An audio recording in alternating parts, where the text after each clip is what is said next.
Olá, leitores do meu Brasil, Barão e Book Lovers de todo mundo. Sejam todos muito bem-vindos a...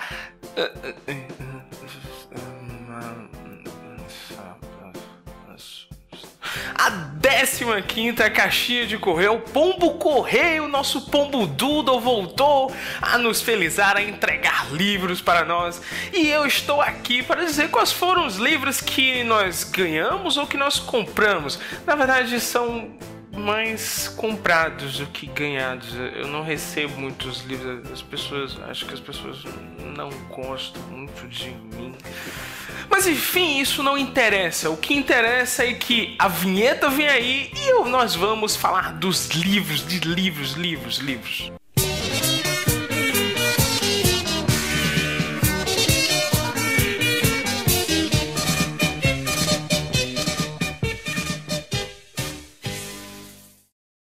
O primeiro livro que eu vou falar é esse aqui, o Solar Punk, uma coletânea de contos organizada pelo Gerson Lodi Ribeiro, da editora Draco. Solar Punk é a antologia que forma a trilogia com Diesel Punk e Vapor Punk. As três tiveram a organização de Gerson Lodi Ribeiro, que contou com o auxílio do português Luiz Felipe Silva em Vapor Punk. A temática é a sustentabilidade, mas seria um futuro ecologicamente correto, livre de problemas sociais? Claro que não. É essa e muitas outras perguntas que os autores de ficção especulativa procuraram responder. Então, galera, minhas primeiras impressões são as mais positivas possíveis. Primeiro porque, se você nunca ouviu falar em steampunk seria um mundo regido pela energia a vapor. Então, o solarpunk seria... isso mesmo. O mundo regido pela energia solar. Então, pra mim, cara, as expectativas estão lá na estratosfera. Eu estou muito curioso para ler este livro. Ele já chegou faz um tempinho. Tô tentando correr com algumas leituras para tentar ler. Se você está vendo esse vídeo e já viu o vídeo que eu fiz do Hobbit, então você sabe que eu farei a resenha e embaixo eu farei um vídeo comentando as minhas impressões pessoais, tá? Porque a análise mesmo eu fiz lá em cima, certo? Então é isso, aguarde. Muito em breve você vai ter resenha de Solar Punk da Draco. O próximo livro que eu vou falar, na verdade, não são um, mas são dois. Eu vou matar dois coelhos com uma só cacetada. Porque, tipo, cajadada, cara, ninguém sabe o que é. Nesse ano de 2014, eu decidi investir um pouco mais na minha própria formação como leitor. Eu tô afim de escrever resenhas ou críticas literárias, ou críticas de filmes, de adaptações literárias, de uma forma muito mais profissional. Então eu decidi tentar entender um pouco mais sobre a construção do texto, que recursos que os autores usam para desenvolver suas ideias. Portanto, eu decidi comprar dois livros. O primeiro, na verdade, é esse aqui, Os Segredos da Ficção, um guia da arte de escrever do Raimundo Carreiro. Para quem não conhece o Raimundo Carreiro, deixa eu colocar aqui, que fica mais bonitinho. Para quem não conhece o Raimundo Carreiro, ele é um escritor muito conhecido aqui em Pernambuco. Eu tive a oportunidade de assistir uma incrível palestra dele lá na Bienal de Pernambuco ano passado. E o Carreiro, ele é uma sumidade. O cara escreve muito, ele é um escritor renomadíssimo, como eu já disse, né? E o outro livro foi esse aqui, o Verdade e Mentiras na Literatura, Os 10 Mandamentos do Escritor, Ensaios e Críticas, do Steven Van Zixel.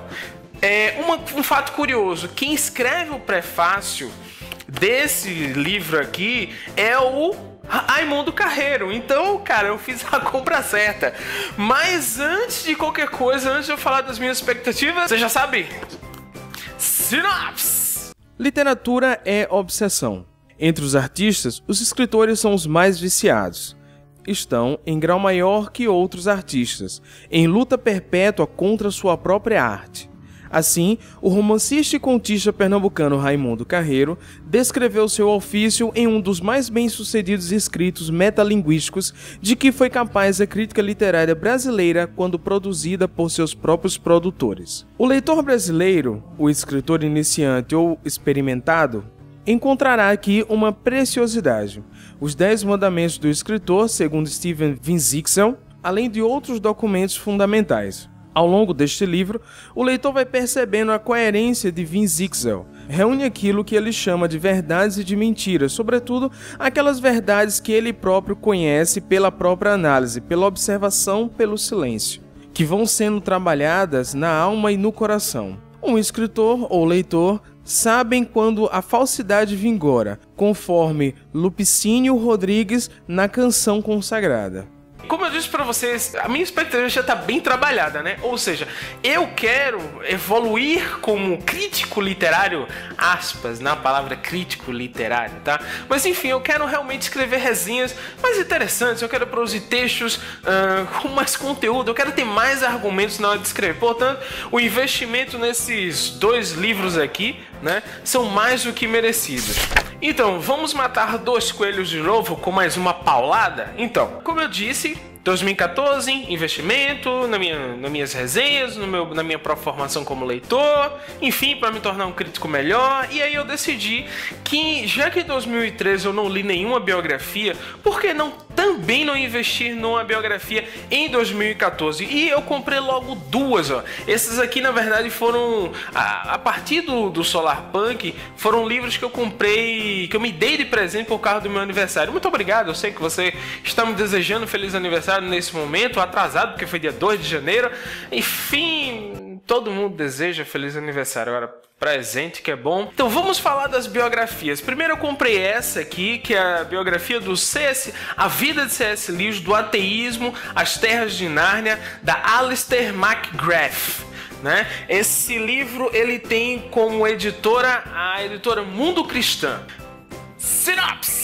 Por mais de meio século, C.S. Lewis vem alimentando a imaginação de milhões de pessoas em todo o planeta, com o seu fantástico mundo de Nárnia. Para celebrar o 50º aniversário de sua morte, o Dr. Alistair McGrath reconta a vida deste que é considerado um dos maiores escritores do século XX. Em A Vida de C.S. Lewis, do Ateísmo às Terras de Nárnia, McGrath apresenta um panorama rico e fascinante da trajetória de um pensador profundamente original e que se tornou fonte de inspiração para crianças e adultos em todo o mundo. Então, galera, eu tô com um receio em relação a esse livro. Muito depois foi que eu percebi que eu comprei um livro que vem de uma editora cristã. Eu posso estar redondamente enganado, eu posso estar muito equivocado, mas me soou uma ponta de incerteza sobre essa leitura, porque vai lá que a editora resolve... Eu posso sentar, né? Vai lá que a editora resolve se ater muito mais ao caráter cristão do C.S. Lewis do que necessariamente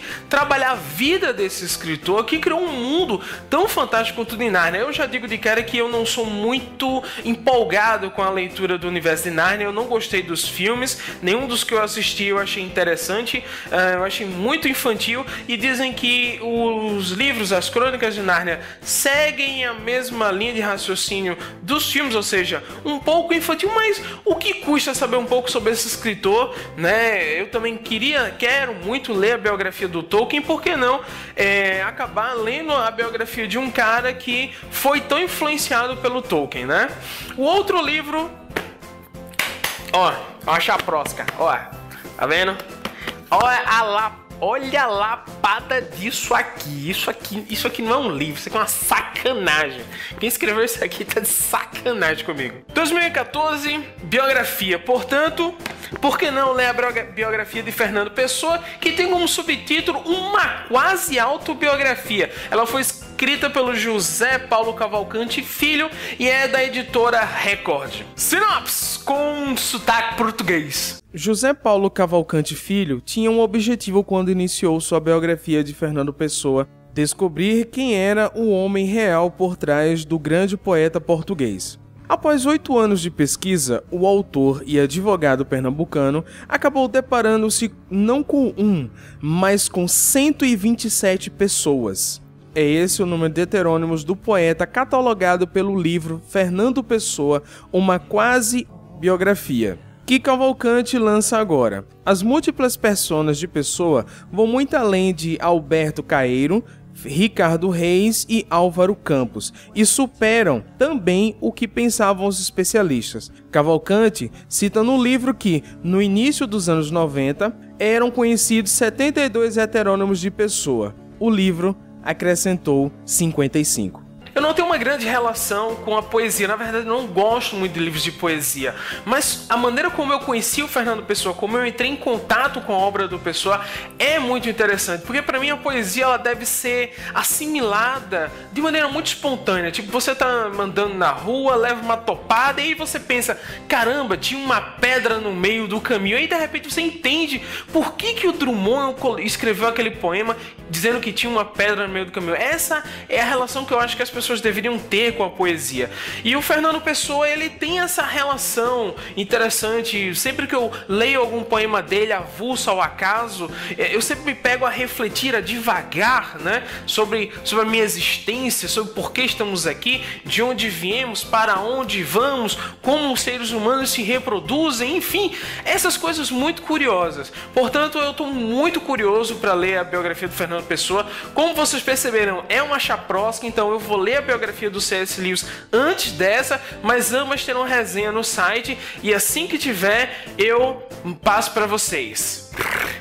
Próximo livro, como todo nerd que se preze, eu também sou nerd, então claro, eu não poderia deixar de comprar isso aqui. Isso aqui é lindo demais, cara. Isso aqui é o sonho de consumo de todas as pessoas que amam Star Wars no Brasil e se sentem tão esquecidas, né? Porque, assim, os filmes vêm, alguns bonequinhos vêm, mas o resto, cara, fica tudo no mercado americano. Então, chegou no Brasil pela editora Bertrand, Star Wars, O Caminho Jedi. Sinopse! Com som de sabre de luz. Cara, ficou gay pra caramba isso, velho. Que a saga de Star Wars é um dos maiores fenômenos de... Não. Peraí. Estamos falando de Star Wars. Vamos fazer direito.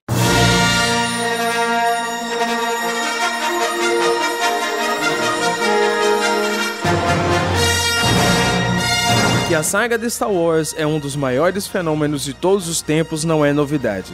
Que os personagens são mania mundial também não. Para apimentar mais essa febre e satisfazer o desejo antigo dos fãs, chega às livrarias O Caminho Jedi, Manual de Treinamento da Ordem.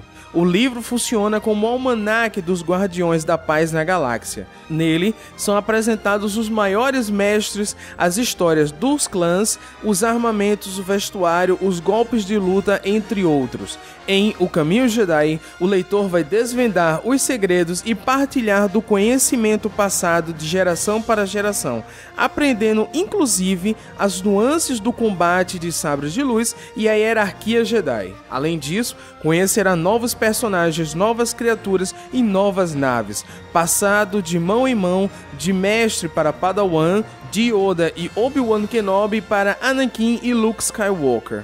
Este exemplar recebeu as anotações de cada Jedi que tocou e estudou suas páginas, adiciona suas experiências pessoais e suas lições aprendidas.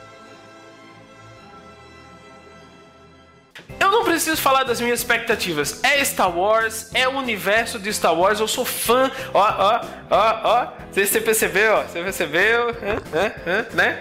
Então, o mais importante pra mim é que esse livro, eu já ouvi algumas críticas, algumas resenhas, e as pessoas falaram muito bem, disseram que o livro tem um caráter realmente de anotação, existem partes riscadas, censuradas, enfim, e tem anotações, sabe, como se fosse escrito à mão do lado da página, e em alguns casos a gente vai perceber que essas anotações têm a assinatura do Luke, do Yoda, então são coisas, cara, maravilhosas. Então se você é nerd, se você gosta de leituras nerds, tá aqui, cara, Star Wars, O Caminho Jedi, tá esperando o quê? Link no post e compre. Próximo livro! Dessa vez eu vou ser bem rápido porque a bateria da minha câmera tá pelas cucuias e já é quase 1 da manhã e eu preciso dormir. Então o outro livro que eu comprei, que eu tô louco pra ler, eu sei que já passou o filme, eu sei disso, foi Ender's Game, bizarramente traduzido como O Jogo do Exterminador, do Orson Scott Card, da livraria Devir. Sinopse! No romance, Ender Wing é uma criança de 6 anos de idade quando é recrutado para a escola de combate espacial. No futuro criado por Orson Scott Card, a humanidade está em guerra com alienígenas invasores e muitos dos combates são travados em outros sistemas solares, distantes do nosso.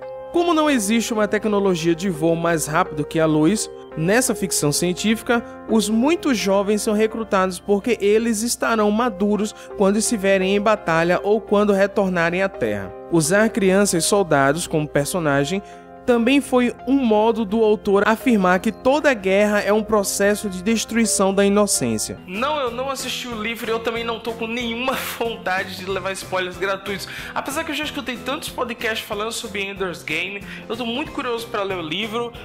Não gosto da postura que o Orson Scott Card tem como autor. Quem acompanha o Orson Scott Card no Facebook, eu acompanhava, ele tem umas opiniões bem polêmicas, ele é homofóbico, ele é racista, ele assume isso, enfim, mas eu acho que em alguns momentos a gente tem que deixar o autor de lado e analisar a obra. E nesse caso eu tô muito curioso para ler o Ender's Game, muito bacana. Infelizmente eu comprei com a capa do livro, né? Mas fazer o quê? Em breve resenha. Bem rápido, o próximo livro, essa capa dele acabe. E o próximo livro, na verdade não é um livro, é uma graphic novel, Turma da Mônica Laços, desenhado e roteirizado pelo Vitor Cafage e a Lu Cafage. Foi editado pela Panini Comics. Como a Priscila ela já fez a resenha de Laços, então vocês não vão ter resenha em vídeo dele. Logo eu decidi aproveitar esses minutos finais bem rapidinho para falar um pouco sobre Laços. Laços é tipo um cuti-cuti ao extremo, sabe? É uma graphic novel feita com um carinho gigantesco. Tudo nessa graphic novel tem um carinho muito grande. Desde dos desenhos, da maneira como os balões são colocados, a diagramação, a edição, a qualidade da página, a qualidade da capa. Só como curiosidade, o Vitor, ele desenha os personagens da Turma da Mônica na idade que a gente conhece pelos quadrinhos. Já a Lu, ela fez questão de desenhar eles menores, ou seja, eles bebês. Então, você tem uma delicadeza, sabe? É uma aventura da Turma da Mônica, é uma aventura gostosa de se ver, mas ao mesmo tempo ela é marcada por uma nostalgia. Quem viveu nos anos 80 vai se deliciar com Laços. É de uma delicadeza enorme, como eu disse, é muito carinho dentro dessa HQ. E se você já gostava da Turma da Mônica, leia. Se você, como eu, nunca foi muito fã da Turma da Mônica, nunca viveu como leitor para dizer, ah, meu Deus, eu cresci lendo Turma da Mônica, então vale a pena, leia Laços, que você não vai se arrepender, goste ou não, vale a pena. Então, meu povo, chegamos ao final de mais um Pombo Correio.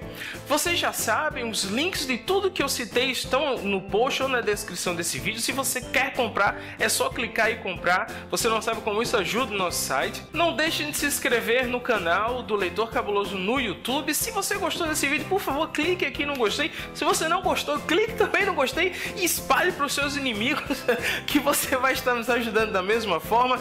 Deixe os comentários no post ou na descrição desse vídeo, deixe suas impressões, quais foram os livros que você também comprou no período de janeiro, né? Lembrando que todo Pombo Correio equivale ao mês antecedente. Então, esse Pombo Correio, ele é relativo aos livros que eu comprei em janeiro. E já falando nisso, também é importante ressaltar o seguinte, que eu não vou garantir que no mês de março e abril tenham Pombos Correios, porque, como eu disse, são os livros que eu comprei ou recebi de editoras e por aí vai.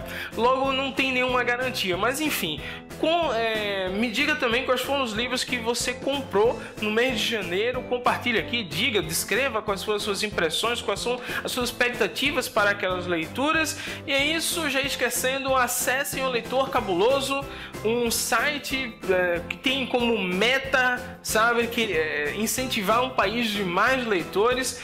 Todo o conteúdo voltado para quem gosta de ler. Clique, acesse, ouça nosso podcast, que é o Cabuloso Cast, e eu vejo vocês no próximo vídeo. Fui!